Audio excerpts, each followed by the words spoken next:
गुरुर्ब्रह्मा गुरुर्विष्णु गुरुर्देवो महेश्वरा गुरुर्साक्षात् परब्रह्म तस्मै श्री गुरुवे नमः। सरस वचन तो सरस्वती ने पूजो गुरु ना पाए, गुण माणिक ना गावता सेवक ने सुख थाय। मणिभद्र ने पामियो सुरते रुए वो शाम, रोग दुख दूर हरे प्रणमो शीश नमः। सरस्वती माता तुम पाए लागो, देव गुरु तणी आज्ञा मांगो। जीव अग्रे आप बेसजो, आय वाणी कर जो सवाई। आगो पाछो जो अक्षर थाय, माफ कर जो दोष जो थाय। कवि जन आगड़ मारी श्रीमती, दोष टाड़ जो माता सरस्वती। अखंड मंडलाकार, सचेत अचेत निराकार और आकार स्वरूप स्वामी सच्चिदानंद जी एवं सिद्धाश्रम के समस्त योगी, समस्त मातृशक्ति एवं समस्त देव शक्तियों को कोटि कोटि वंदन।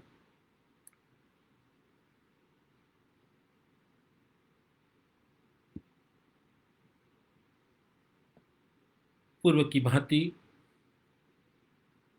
भगवती श्री राजराजेश्वरी त्रिपुर सुंदरी का आख्यान की जो श्रृंखला चल रही थी, उसी को धारा प्रवाह में आगे बढ़ाते हैं। कल किस कारणवश मैं प्रवचन देने आपके समक्ष नहीं आ सका, उसके लिए खेद है। तो पहले माँ भगवती राजराजेश्वरी त्रिपुर सुंदरी की ध्यान अवस्था के अंदर उनका ध्यान करें। सिंदूरारुण विग्रहं त्रिनयनं माणिक्यस्फुरमौलिस्फुरतं ताराशेखरनायकं स्मितमुखीमापि नवक्षोरुहं पाणिमाभालं पूर्णरत्नचषकं रक्तोत्पलं बिभ्रन्ति सौम्यारतघटरस्तकं चरणध्यायिता पराम्बिका। जो सिंदूर के रंग के अंदर जैसी सिंदूरारुण विग्रह है, जिसका रंग रूप रंग सारा सिंदूर में ही है, तीन नेत्र को धारण किए हुए है, माणिक के मुकुट को धारण किए हुए है, जैसे वो माणिक तारों के जैसे चमक रहे हैं। स्मित मुख है, हस्ती रूप को धारण किए हुए है।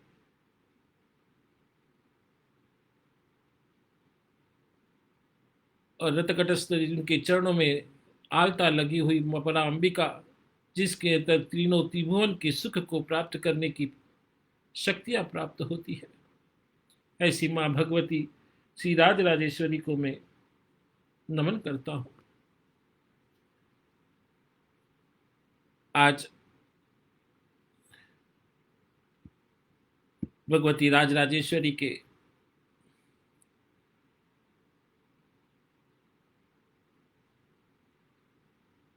उस रहस्य को उजागर करेंगे।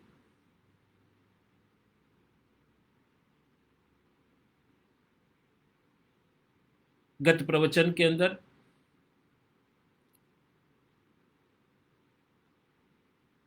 हमने जिस बीज मंत्रों के माध्यम से उनकी साधना के माध्यम से, उस हरि के शब्द को जानने के माध्यम से, उस शक्ति को जानने के माध्यम से, उस सिद्धासन विद्या को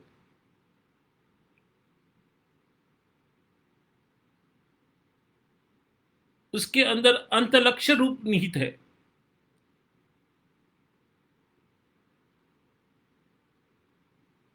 और वो 3 शब्द कौन से हैं अंतलक्ष्य में?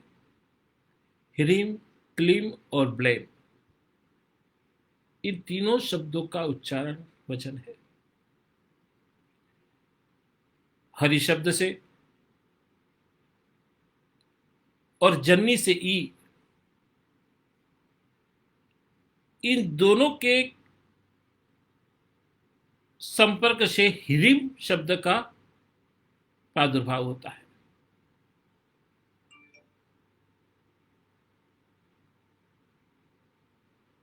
स्मर व काम से काम, बीज क्लोम का प्रादुर्भाव हुआ, और वपुषा से व का, और लेह शब्द से ले का, और मुनि नाम से जो अनुस्वार बनता है वही ह्रीम, क्लोम और ब्लेम विद्या बनती है।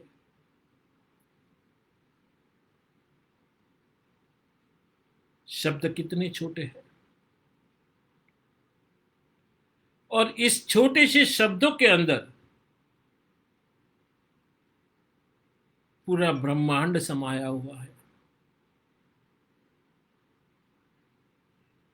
तीनों लोगों की प्रभुता इस शब्द के अंदर है।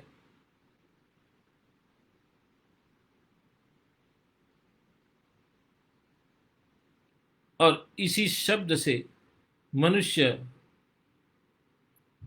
अपनी कुंडलिनी को भी जागरण कर सकते हैं, मगर उसके पीछे उसका मार्गदर्शन गुरु के सानिध्य में होना चाहिए। वो 3 शब्दों से मां परा अंबिका आपको दर्शन दे सकती है, मगर इसकी विधि विधान गुरु गम्य से ही जाना जा सकता है।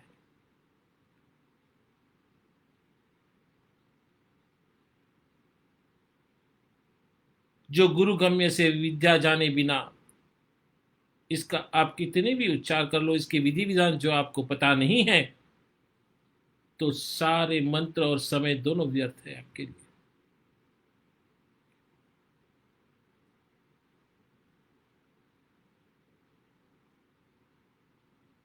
जो उस परम अंबिका को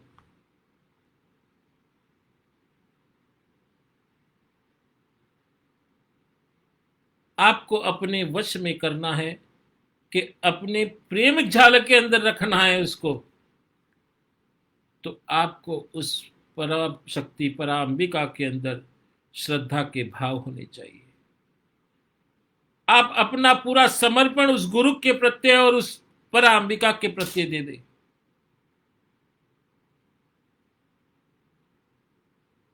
जिससे वो उन तीनों बज मंत्रों का उच्चार और उसका विधान आपको करा सकते हैं।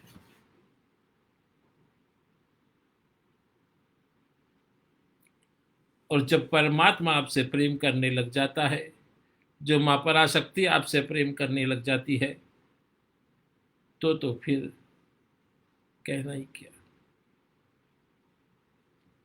जरूर है कि उस पराशक्ति आपसे प्रेम करे।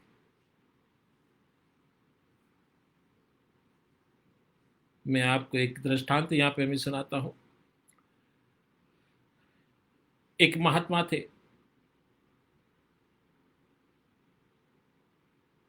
और यही समय चल रहा था कि वर्षा ऋतु का प्रारंभ हो रहा था। वर्षा अच्छी तरह से चल रही थी। साधु तो अपनी मस्ती में मस्त होता है, जिस दिशा में ले जाओ उस दिशा में चलता रहता है। ऐसे ही वर्षा के अंदर किलहार करते, पैर को पानी के अंदर पछाड़ते हुए अपनी मस्ती में महात्मा जा रहे थे। और जिस रास्ते से जा रहे थे उस रास्ते के अंदर एक गांव, छोटा सा गांव पड़ता है। उस गांव में एक मिठाई की दुकान थी और उस मिठाई की दुकान पर वहां पे रखी हुई कढ़ाई में गर्मा गर्म दूध उबल रहा था।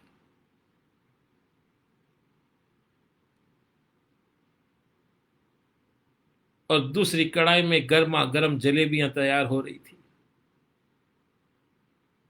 साधु कुछ क्षणों के लिए वहां रुक गया।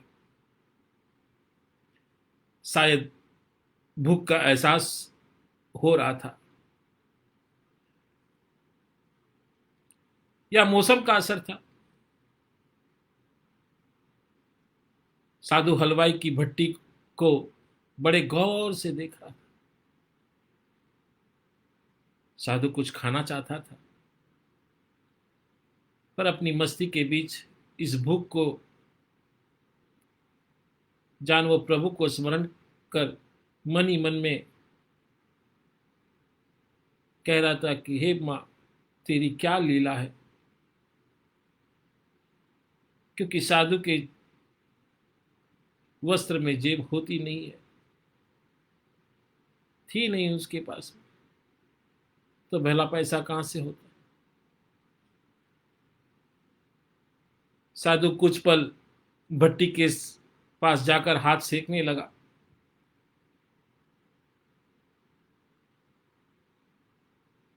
और सेकते हुए जब हाथ और शरीर सेक गए तो वहां से चलने की तैयारी करने लगा। जैसे ही वो वहां से खड़े हुए तो नेक दिल हलवाई से रहा नहीं गया और एक प्याला गरम दूध और कुछ जलेबियां साधु को दे दी। अपनी धुन का मस्त वो साधु प्रभु की मर्जी समझकर गर्मा गर्म जलेबी और गर्मा गर्म दूध खाकर तृप्त हो गया। फिर दोनों हाथ ऊपर उठाकर उस हलवाई के लिए आशीर्वाद की प्रार्थना करते हुए वो आगे चला गया। वो महात्मा पेट भरा हुआ था, दुनिया के दुखों से बेपरवाह। फिर एक नए जोश से बारिश के गदले में पानी में छींटे उछालता जा रहा था। पैर जैसे अपन कैसे बच्चे पैर पानी के अंदर पैर उछालते हैं, पानी के थप थप थप करते हैं, वैसे उछालते हुए जा रहे थे। वो इस बात से बेखबर था कि उस पे पीछे एक युवा नवविवाहित जोड़ा जो अभी अभी शादी हुई थी उसके पीछे पीछे आ रहे थे। और वो लोग वर्षा के पानी से जल से बचते बचाते पीछे पीछे चल रहे थे। एक बार इस मस्त साधु ने बारिश में गदले के अंदर जो पानी का भरा हुआ रहता है जहां पे रास्ते के ऊपर जोर से लात मारी। बारिश का पानी उड़ता हुआ सीधा पीछे जाने वाली युवती के कपड़े पर गिरा और उस युवती के नए दुल्हन के कपड़े भिगो दिए। उस दुल्हन के वस्त्र कीमती थे, वो कीचड़ से लथपथ हो गए।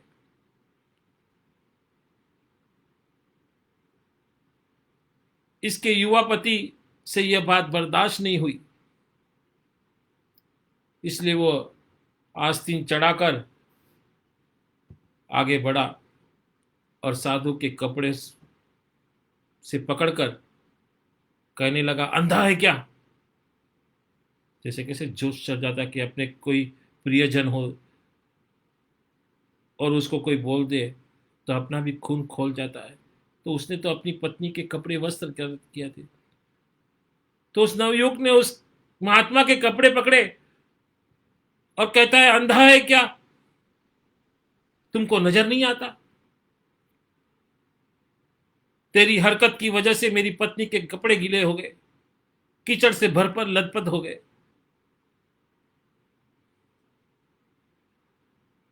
साधु हक्का बक्का खड़ा था, जबकि इस युवा को साधु का चुप रहना अच्छा नहीं लगा, नागुजारा लगा।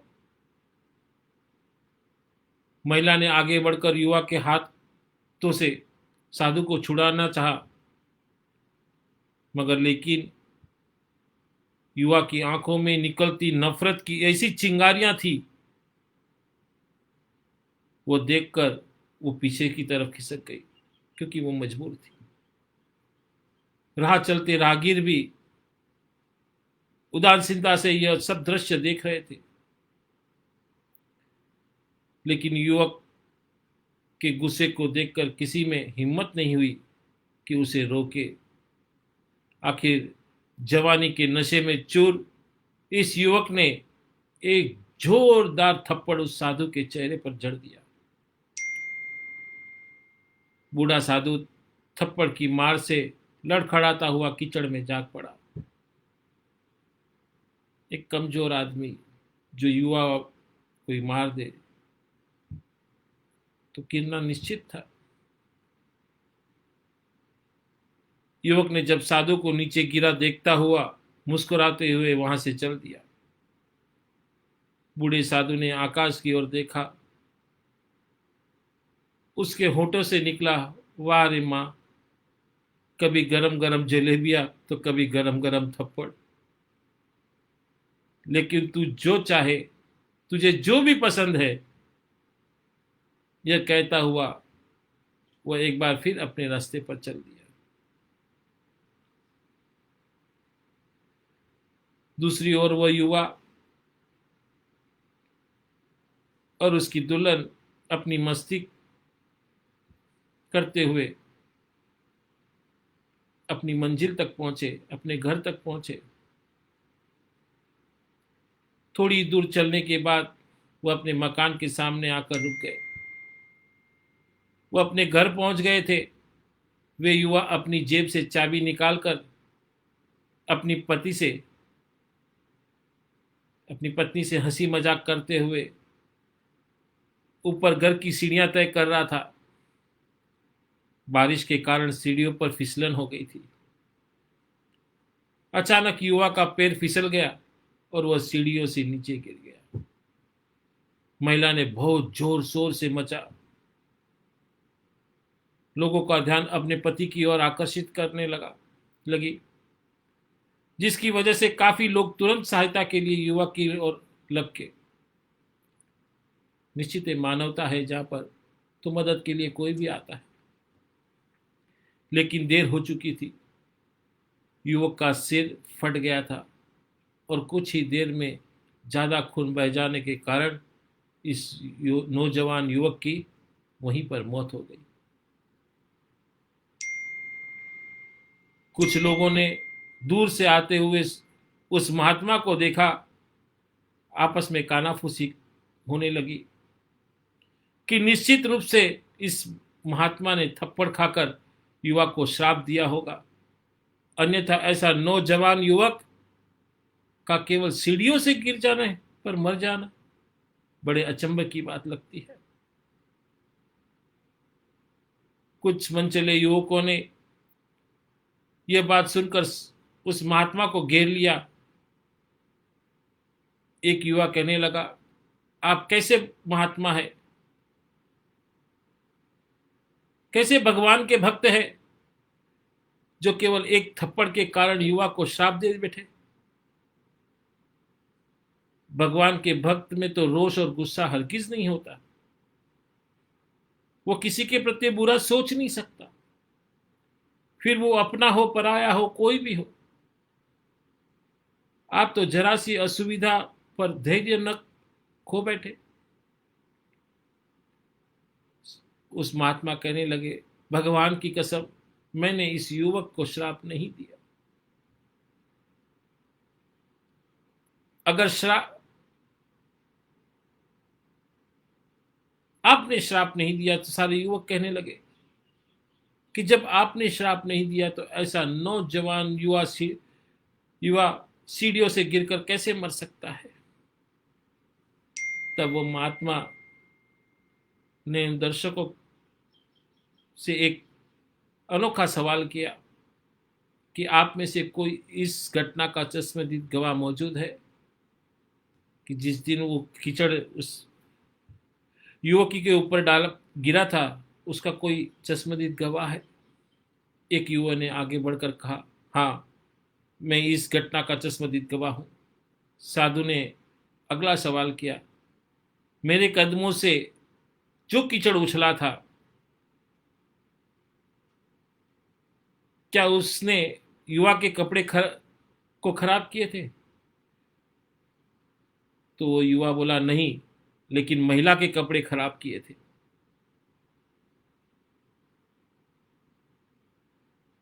उस मस्ताने साधु ने युवक की बाह को थामते हुए, जैसे किसी का हाथ थाम लेते हैं, थामते हुए पूछा, फिर युवक ने मुझे क्यों मारा? युवा दूसरा युवक कहने लगा, क्योंकि वह युवा उस महिला के प्रेमी था, उसका पति था। वह बर्दाश्त नहीं कर सका कि कोई उसके प्रेमी के कपड़े को गंदा करे, इसलिए उस युवक ने आपको मारा। युवा की बात सुनकर साधु बाबा ने एक जोरदार ठकार बुलंद किया और यह कहता हुआ वहां से विदा लेता हुआ बोला, तो भगवान की कसम, मैंने श्राप कभी किसी को नहीं दिया, लेकिन कोई है जो मुझसे प्रेम रखता है। अगर उसका यार सहन नहीं कर सका तो मेरे यार को कैसे बर्दाश्त होता कि कोई मुझे मारे, और वहां इतना शक्तिशाली है, क्योंकि मेरा प्यार तो इतना शक्तिशाली है कि दुनिया का सबसे बड़ा राजा भी उसकी लाठी से डरता है। मेरा यार, मेरा प्यार वो परमात्मा ही है जो आदि शक्ति है। उस परम शक्ति को की लाठी में दिखती नहीं है, मगर आवाज जरूर करती है, और उसकी लाठी जब पड़ती है तो दर्द बहुत होता है। इसलिए हमारे कर्म हमारे उस लाठी से बचाते हैं, बस कर्म अच्छे होने चाहिए।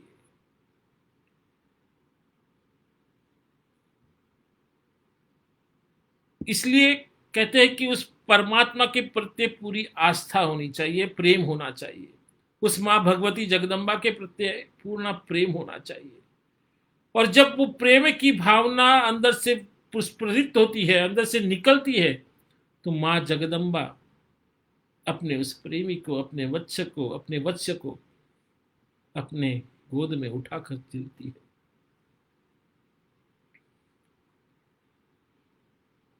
आगे शास्त्र में कहा है कि धनु पोषम मोरवी मधुहम करम मही पंचम विशखा वसतम सामतो लयम मरुदायोद्धरम रथः तथापेकम सर्वहीम गिरिसूते कामपि कृपः मपाग्रहां तम लब्धो जगज्जन्य विजयो ते।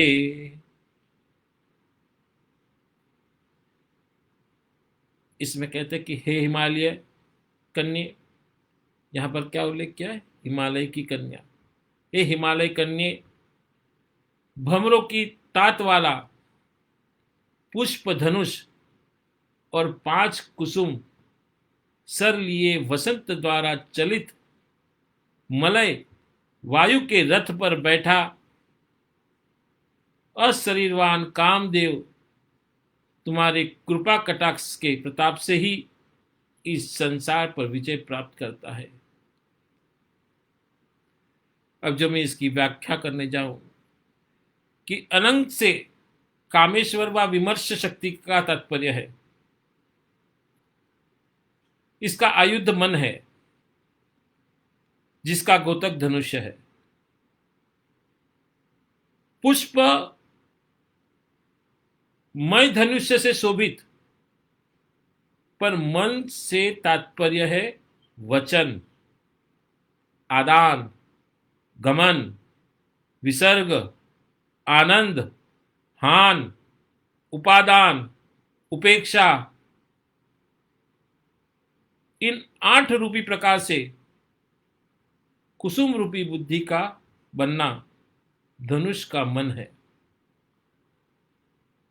भ्रमरों से तात्पर्य है मुमुक्षो से है। जो इन पुष्पों का मधु अर्थात आनंद इकट्ठा कर मुक्त हो जाते हैं, वो 5 पुष्प बाणों से शब्दातीत पंच तन मात्राओं से तात्पर्य है।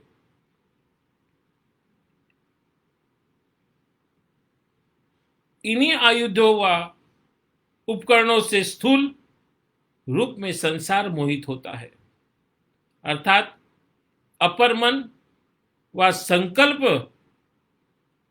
विकल्पनात्मक वृत्ति से जीव बद्ध होता है और सूक्ष्म रूप से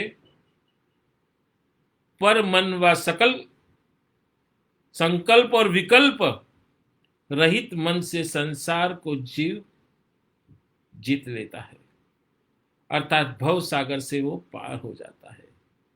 यह केवल भगवती की कृपा से ही होता है। जब वे परमात्मा को ऐसी बुद्धि देते हैं, इस पद में क्लीम मंत्र का उद्धार होता है, ध्यान रखना।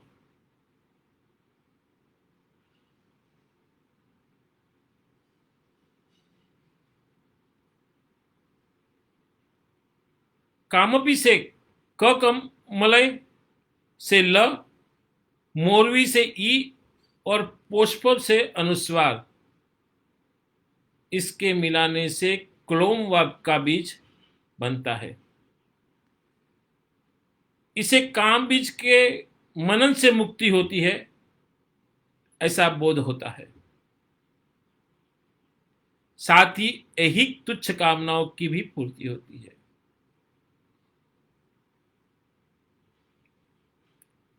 अभी आप यहाँ पे देखेंगे कि ये ज़्यादा करके जो साधनामय होते हैं, सन्यासी होते हैं,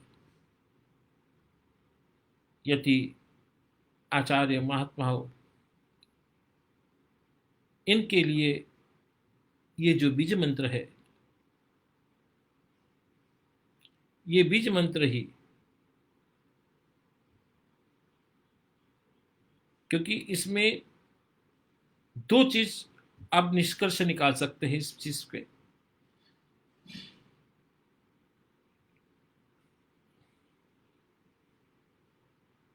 क्योंकि यहां पर क्लीम और क्लोम,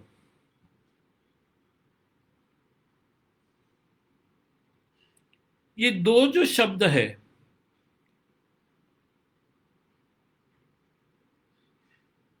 ये दोनों आपस में विरोधाभास है।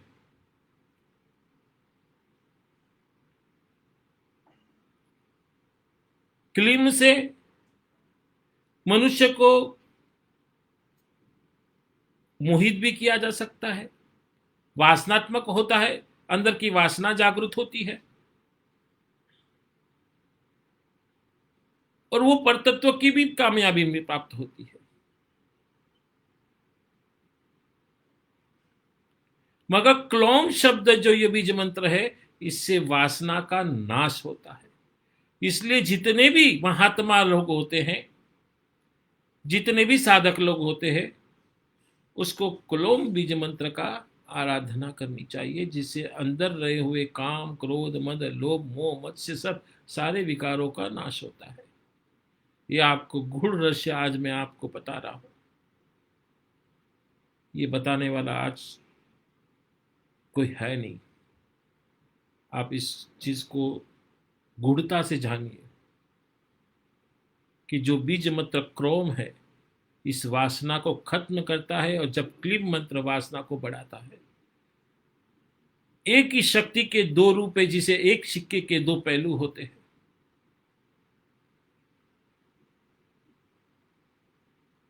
तो मां उस पराम्बिका जगदम्बा के इस रूप को जानना जरूरी है, क्योंकि वो धर्म, अर्थ, काम और मोक्ष ये चारों पदार्थ देती है। तो उसी के शब्दों के अंदर, उसी की वाणी के अंदर, उसकी बीज मंत्रों के अंदर ये सारी चीजें छिपी हुई।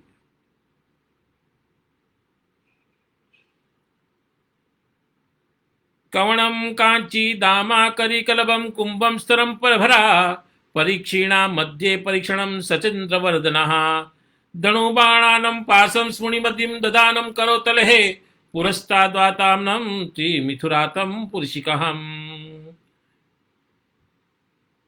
अर्थात शिव की पुरुषार्थ स्वरूपा नन्ही घंटिकाओं से भूषित पतली कमर वाली, हाथी के बच्चे के पुष्ट ललाट के समान सुपुष्ट स्तन वाली और शरद ऋतु के पूर्ण चंद्रमा समान कांति वाली, हाथों में धनुष्य बाण पास और अंकुश लिए भगवती हम लोगों के सामने आए और हमारा कल्याण करे। इसका भाव ये होता है। अब जो इसके भावार्थ को मैं जो व्याख्या के रूप में इसको सम्मिलित करूं कि शिव की पुरुषार्थ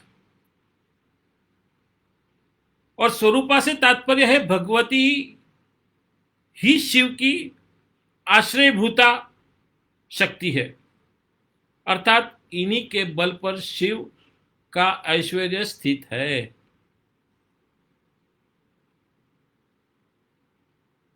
भाव यही है कि शिव प्रकार के रूप में अपनी विमर्श शक्ति के प्रति बिंबित होकर ही अपने असली रूप में ज्ञाता व चैतन्य होते हैं।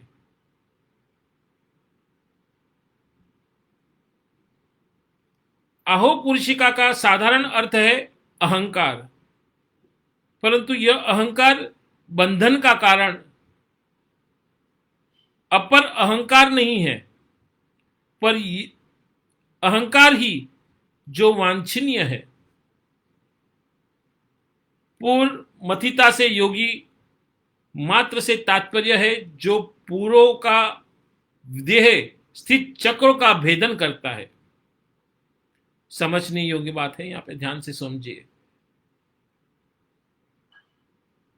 कि पूर्ण मथिता से योगी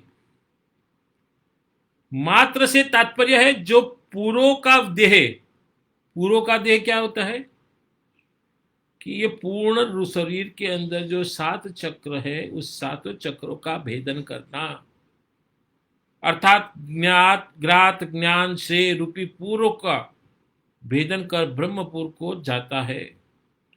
हठ योगी को 6 चक्र का भेदन कर सहस्त्र जाना, ज्ञान योगी को 6 ज्ञान भूमिकाओं को परे, ज्ञानिका को सप्त भूमिका अर्थात तुर्यावस्था में जाना है। त्रिपुर से तात्पर्य जगत स्वप्न और सुसुप्त अवस्था त्रय से है। कवणत काश्ची दामा के कई तात्पर्य है, किंतु मुख्यतः इसमें शब्द ब्रह्म व नाद का ही बोध होता है।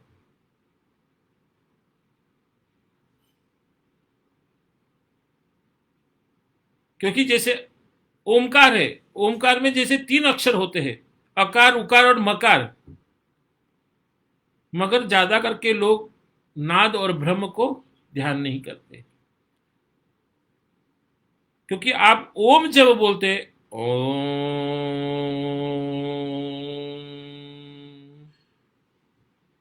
जब नाद नाक से आता है और ब्रह्म कपाल में जाता है, तो ये शब्द आप बोलते समय ध्यान करें कि अकार उकार मकार और नाद और ब्रह्म और नाद का ही बोध होता है। इस नाद ध्वनि से ही प्रपंच हुआ है और स्थित हुई है। भगवती का सूक्ष्म स्वरूप बिंदु है। यह ध्वनि इसी बिंदु के नाद से है।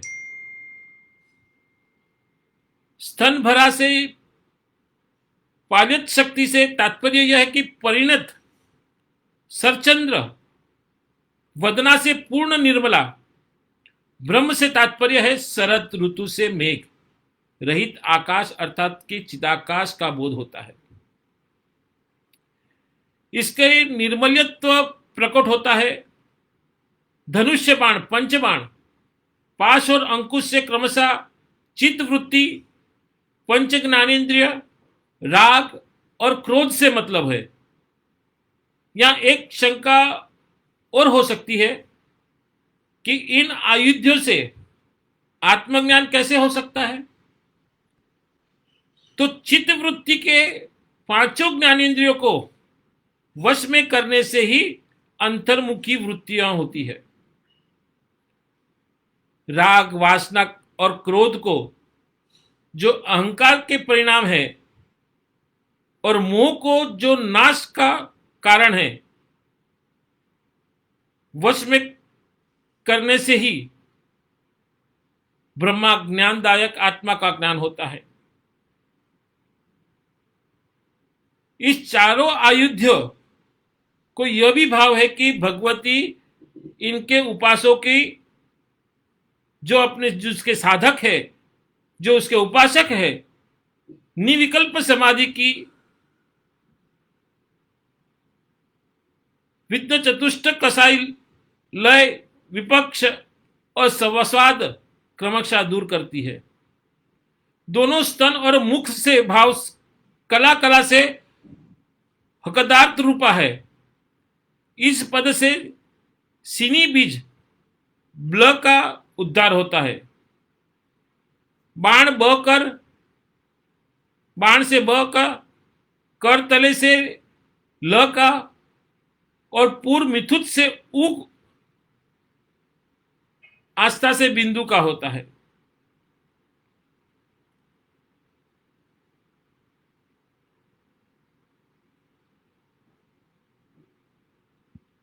तो अभी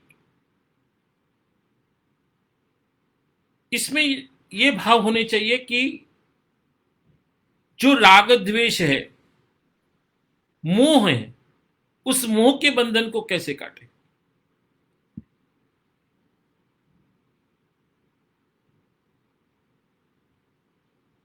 फिर वो महात्मा हो, गृहस्थी हो, कोई भी हो, जो इस सृष्टि के ऊपर है, वो मोह के पास में बंधा हुआ है। मगर उस मोह पास को कैसे काटे जाए।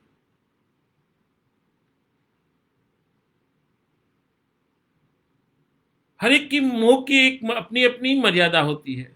महात्मा को मोह है कि मुझे मोक्ष में जाना है। गृहस्थियों को मोह मोह होता है कि मुझे धन धान्य ऐश्वर्य कीर्ति घर बड़े बड़े महल और ये पाठ होने चाहिए।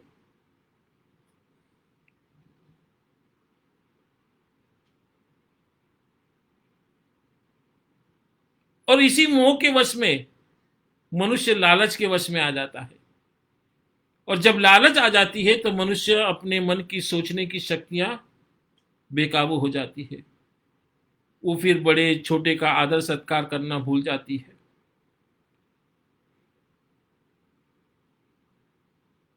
बड़े के बारे में कुछ अलग भलग सोचने लग जाती है।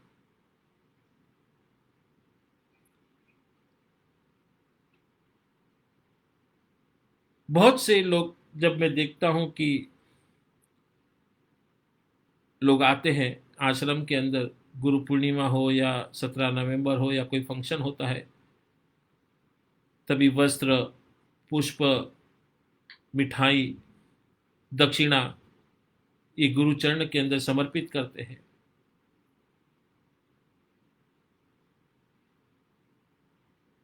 मगर ये जब समर्पित की हुई वस्तुएं हैं, वो सारी वस्तुएं समाज के कल्याण के लिए,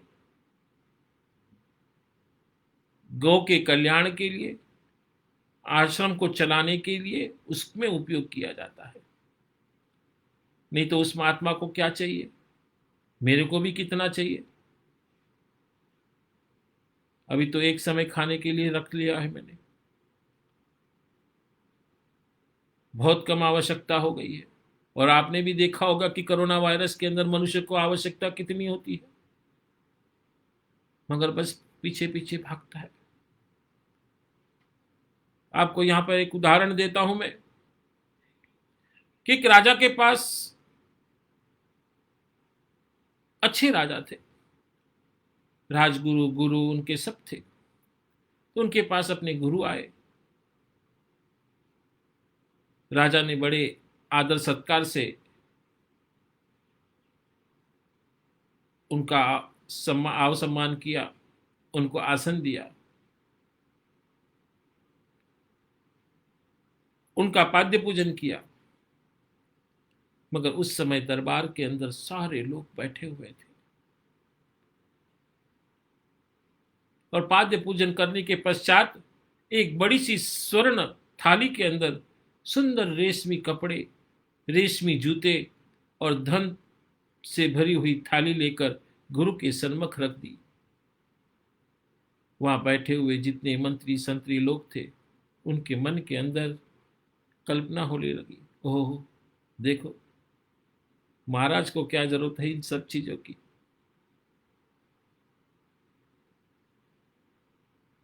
तब राजा के गुरु ने इस चीज को भांप लिया।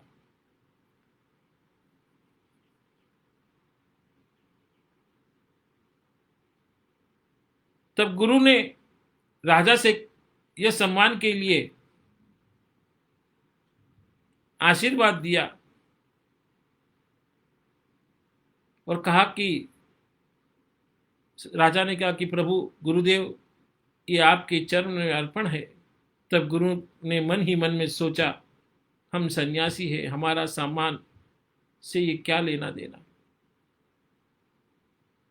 मगर आज इन मंत्रियों के चलते उनके अंदर द्वंद्व आ गया है।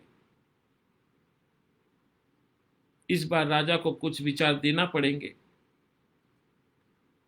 इन मंत्रियों को भी विचार देना पड़ेगा। तब गुरु ने कहा, राजन, ये सुंदर कपड़े, सुंदर दोशाला और ये सुंदर जूते पहनने से तो ये हम सन्यासी नहीं रहेंगे, फिर हम सन्यासी से सेठ बन जाएंगे। अगर तू प्रेम प्यार से देना ही चाहता है तो यह सम्मान, फिर तुझे 4 घोड़े व बग्गी का भी प्रबंध करना होगा। राजा ने कहा, यह आज ही हो जाएगा। तो स्वामी ने, उनके गुरु ने कहा, बग्गी रखने के लिए शुद्ध सामान की जरूरत होती है। राजा ने कहा, प्रभु यह भी हो जाएगा। तब उनके गुरु ने कहा, राजा, उसके रखने के लिए, मुझे रहने के लिए फिर बड़ा महल भी लगेगा, और उस अकेले महल में मैं कैसे रहूंगा? तुम्हें मेरी शादी भी करवानी होगी, शादी से बच्चे भी होंगे, उनके लिए फिर खर्चा पानी भी चाहिए, बच्चे बीमार हो जाएंगे तो डॉक्टर की दवाइयां भी चाहिए। राजा ने कहा, वह भी हो जाएगा। तब गुरुदेव ने कहा, कल कोई बच्चा मर जाएगा तो रोएगा कौन? तब राजा ने कहा, गुरुदेव, रोना तो आपको ही पड़ेगा। तब गुरु ने कहा, यह सामान पाकर मुझे कल रोना है तो मैं जैसा हूं वैसा ही ठीक हूं। राजा के विचार की आंख खुल गई, सारे मंत्रियों की आंख खुल गई। सांसारिक पदार्थ सुख देने वाले नहीं होते, फिर उसको पाकर रोना पड़ता है। राजा गुरु के चरणों में गिरकर क्षमा मांगने लगते हैं। तब गुरु कहने लगते हैं, राजन, असलियत तो समझो, कुछ है वो खोटा सोना है, खोटा सोना है वो सारी चीजें।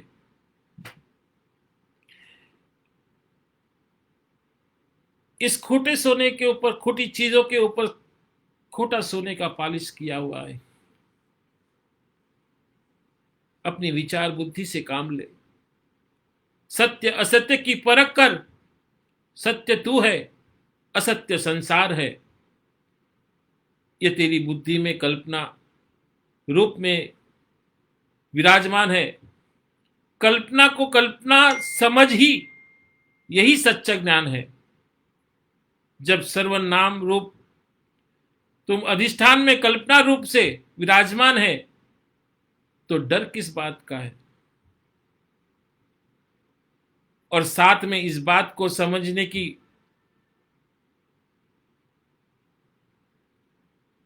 कल्पित वस्तु अधिष्ठान का रूप होती है, अधिष्ठान से अलग नहीं हो सकती। ऐसे ही राजन, 33 करोड़ी देवी देवता, लोक परलोक मुझ अधिष्ठान में कल्पित है। यह कल्पित मौत याम कल को जीव में सत्य मानकर उससे भयभीत हो रहा है। जैसे मिट्टी का शेर बच्चा सत्य समझकर डरता है, ऐसी कल्पित को कल्पित जानना और अधिष्ठान को अधिष्ठान रूप में अनुभव करना, यही सच्चा ज्ञान है और वो तू ही है। इस खाली रचना को सत्य मत मान। तुम में जो जन्म है, जैसे कुमार मिट्टी के देवी देवता बनाता है, वो जानता है कि यह कल्पना है। फिर कुमार अपनी कल्पना से भयभीत कैसे होगा? उठ, विचार के नेत्र को खोल, निर्भय अवस्था को प्राप्त कर। ये तेरी लक्ष्य है और यही सच्चाई अंतरात्मा का ज्ञान है। तो कहने का तात्पर्य यहां पे है, ये है कि जो लोग मन की मानसिकता को, अपने अंदर रहे हुए छल कपट प्रपंच और अहंकार को जब तक वो निकालता नहीं है, अपने आज बड़े लोगों के लिए, गुरुजनों के लिए जब इस भावना का प्रादुर्भाव उसके दिमाग में होने लगता है, तो वो कुछ हासिल नहीं कर सकता।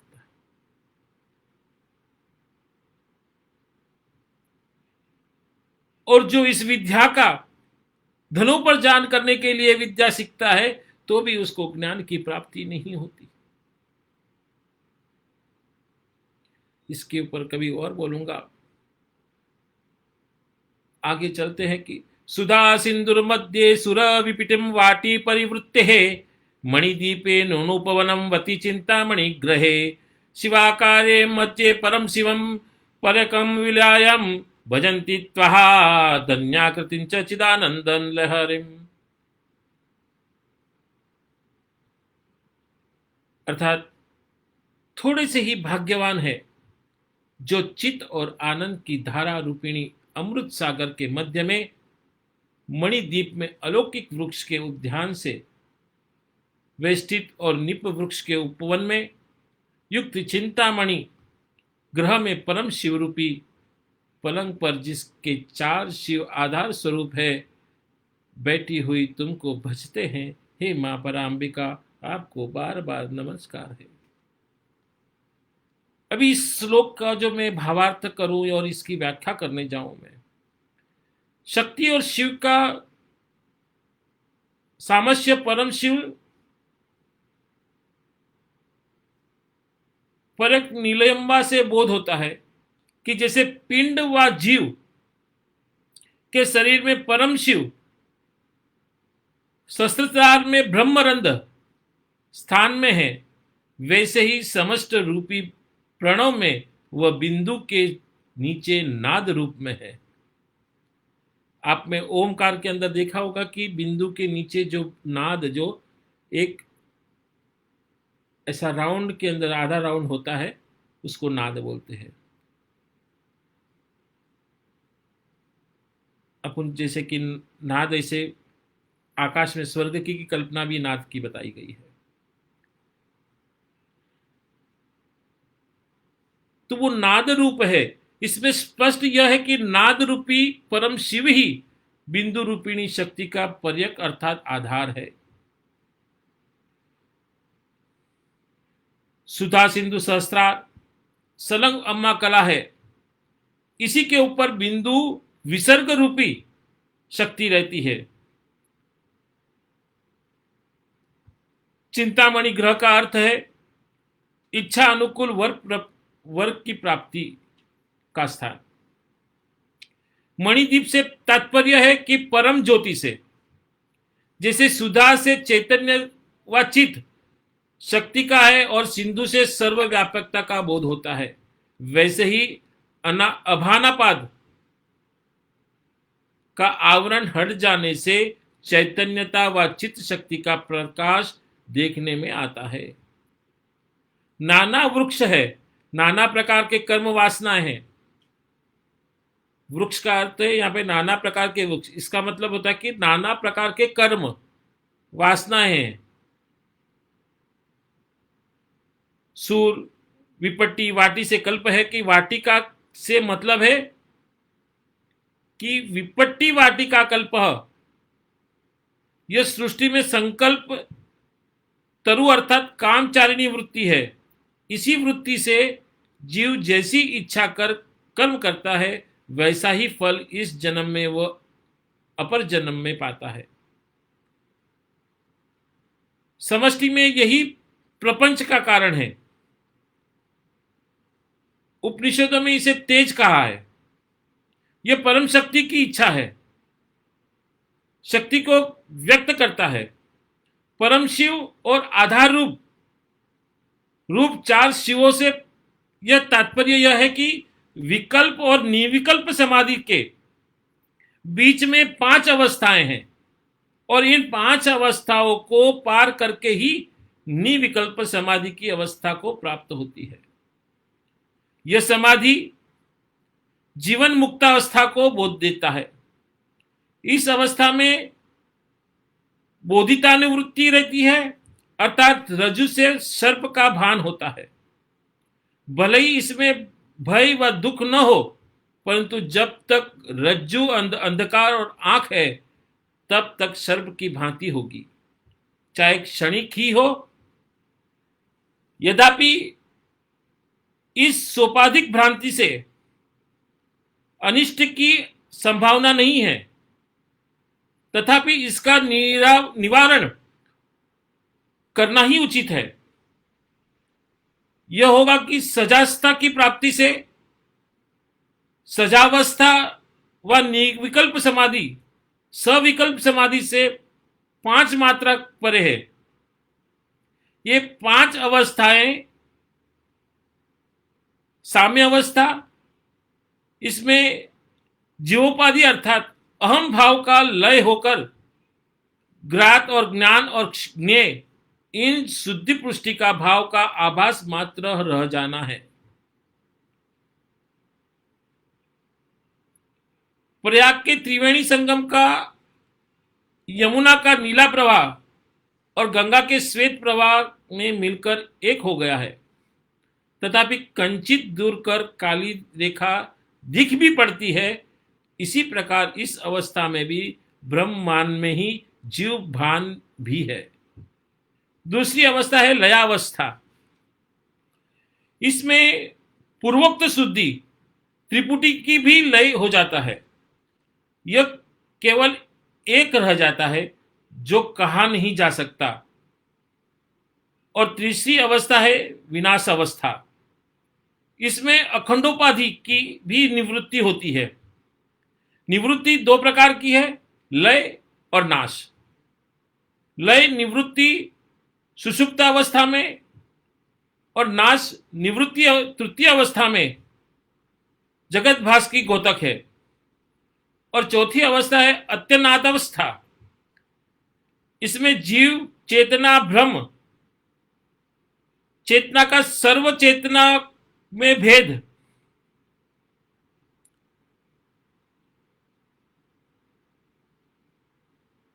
नहीं रह जाता।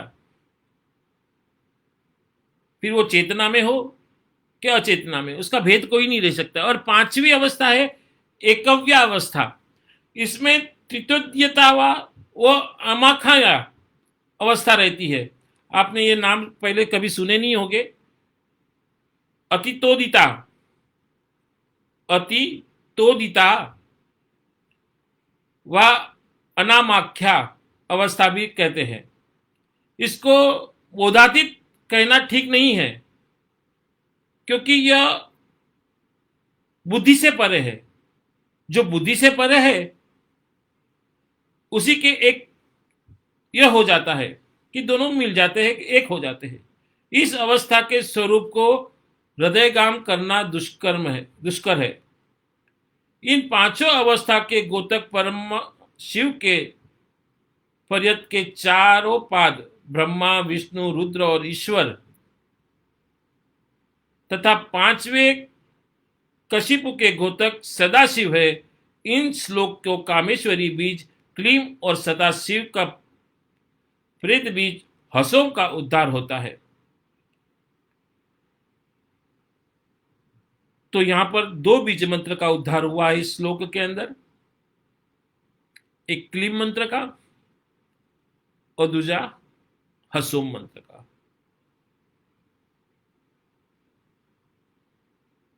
अभी क्लीम मंत्र के यहाँ पे पहले मैंने जब आपको बताया था कि ये वासना को भी बढ़ाता है, चैतन्यता को भी बढ़ाता है और जीव को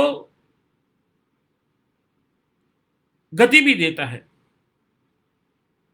पर यहां पर जो क्लीम का उच्चार किया गया है,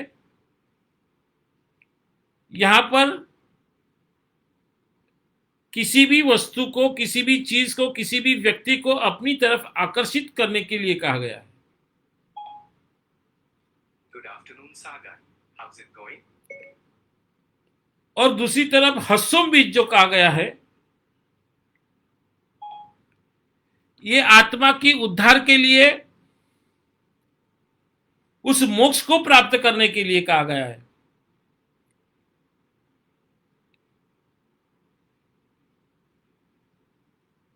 क्योंकि जिस तरह मैंने पहले बताया था कि पहले हस्सोम और सोहम, ये दोनों जो शब्द है, ये मोक्ष प्राप्ति के लिए बीज मंत्रों की ये है। इसलिए जैन शास्त्रों के अंदर, दूसरे शास्त्रों के अंदर भी कहा गया कि सोहम तथापि तव भक्ति वसा मुनीश, कि सोहम और हसोम ये दोनों चीज जो जितने भी ऋषि मुनि आचार्य देवता जितने भी है, ये इन्हीं बीज मंत्रों को बोलते हुए अपने आत्मा का कल्याण करते हैं। अभी इन आत्माओं का कल्याण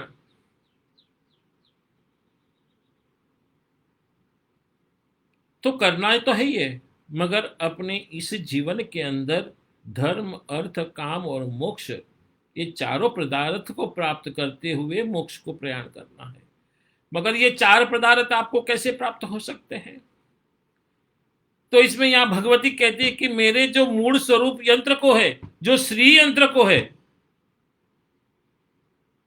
जैसे शिव और शक्ति के दोनों गोतक है, पूरे ब्रह्मांड की रचना उस यंत्र के अंदर समाहित है। उस यंत्र को जो आप अनुष्ठान के साथ, इन बीज मंत्रों के साथ में जो उच्चार करते हुए उसको सिद्ध कर लेते हैं, तो निश्चित आपको धर्म, अर्थ, काम और मोक्ष, ये चारों पदार्थ को प्राप्त होते हैं।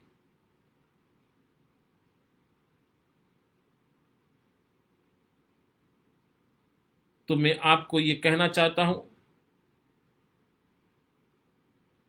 कि यहां पर परसों आद्रा, जैसे ही सूर्य आद्रा नक्षत्र, कल ऐसे तो सूर्य कल रात को 11 बजे ही आद्रा नक्षत्र में प्रवेश कर जाएगा, मगर परसों से प्रतिपदा जब लग जाएगी, उस प्रतिपदा से सूर्य जब आद्रा नक्षत्र के अंदर प्रवेश कर जाएगा, इस विशिष्ट मुहूर्त जो निर्माण हुआ है, उस विशिष्ट मुहूर्त के अंदर इस समय विशिष्ट पद्धति से उस श्री यंत्र की प्रतिष्ठा में करवाऊंगा।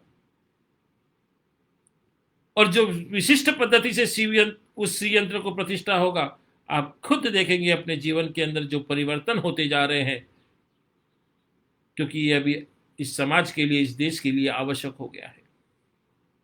इसलिए इस गूढ़ रहस्य को मैं आज इस यंत्र के माध्यम से इस समाज में बांटने के लिए प्रेरित हुआ हूं। आज देश और समाज उस दहलीज पर जाकर खड़ा हुआ है जिसके लिए इस यंत्र की आवश्यकता जरूर है।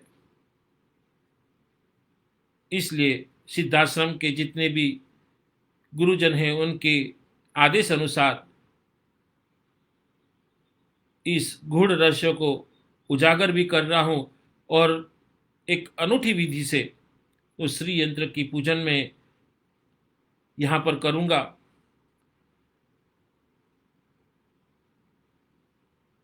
और जिस जिन व्यक्तियों ने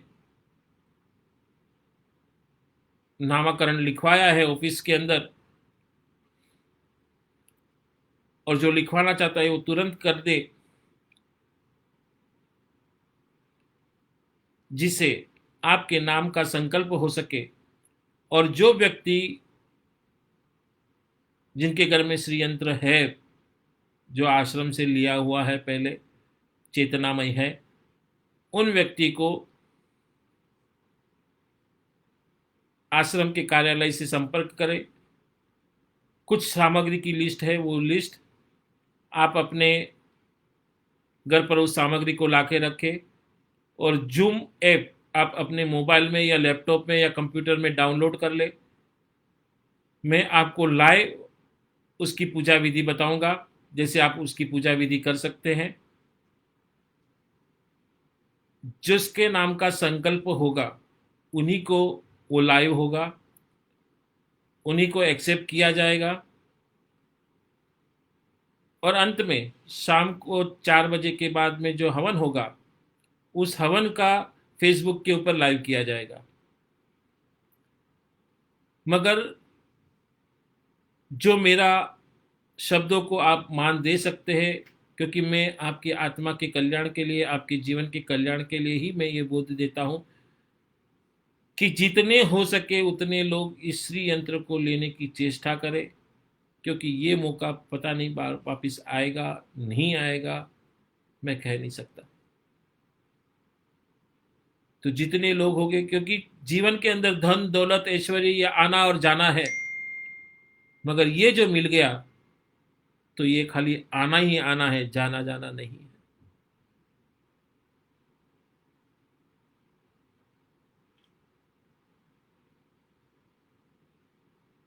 और जहाँ श्री यंत्र की प्रतिष्ठा है तो सारे देवी देवता उसके घर में सुख शांति से रहते हैं। उसके पूर्वजों जितने भी पितृ है वो शांत हो जाते हैं, ग्रह अपनी शांतता लेकर आते हैं। उसके घर में कभी बुरा नहीं होता, अकाल मृत्यु उसके घर में कभी नहीं होती।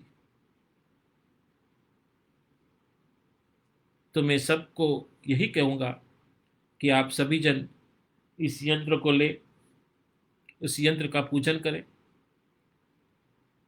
और कल ग्रहण है, कल 9:45 से लगाकर ग्रहण समाप्त होगा, तब तक मैं लाइव रहूँगा और मंत्र जाप कराऊंगा। आप सभी जन जितने भी मेरे शिष्य है, भक्त है, अपने जितने भी आसपास के आपके दोस्त भी हो, आपके रिश्तेदार हो, उनको भी कहे कि उस ग्रहण काल के अंदर मैं साधना जो मंत्र जाप करवाऊंगा उस मंत्र जाप को करे। मगर मंत्र जाप करते समय आपको एक चीज का ध्यान रखना है, आपको आसन होना अनिवार्य है। गुरु चादर ओढ़े के ही आपको उस मंत्र का ध्यान करना है। पूर्व की तरफ अपना मुंह रखना है और जैसे मैं बोलूंगा उसके पश्चात आप बोलेंगे, उस मंत्र का अनुसरण करना है। कल 9:45 मैं फेसबुक पे लाइव आ जाऊंगा और आपको मंत्र जाप जब तक ग्रहण चलेगा तब तक आपको उस मंत्र जाप का जाप करना है। निश्चित ही मैं आपको आशीर्वाद देता हूं कि इस यंत्र को आप प्राप्त करें और इस ग्रहण काल के अंदर जो साधना में दूं, जो मंत्र जाप कराऊंगा, उसका फल आपको और आपके परिवार को प्राप्त हो। ऐसी ही मनोकामना के साथ मैं आपको आशीर्वाद देता हूं कि आपका जीवन सुखी रहे, निरोगी रहे और आपके परिवार के अंदर सबकी मनोकामना पूरी हो। इसी के साथ में मैं अपने इस प्रवचन को विराम देता हूँ। आप सभी का कल्याण हो।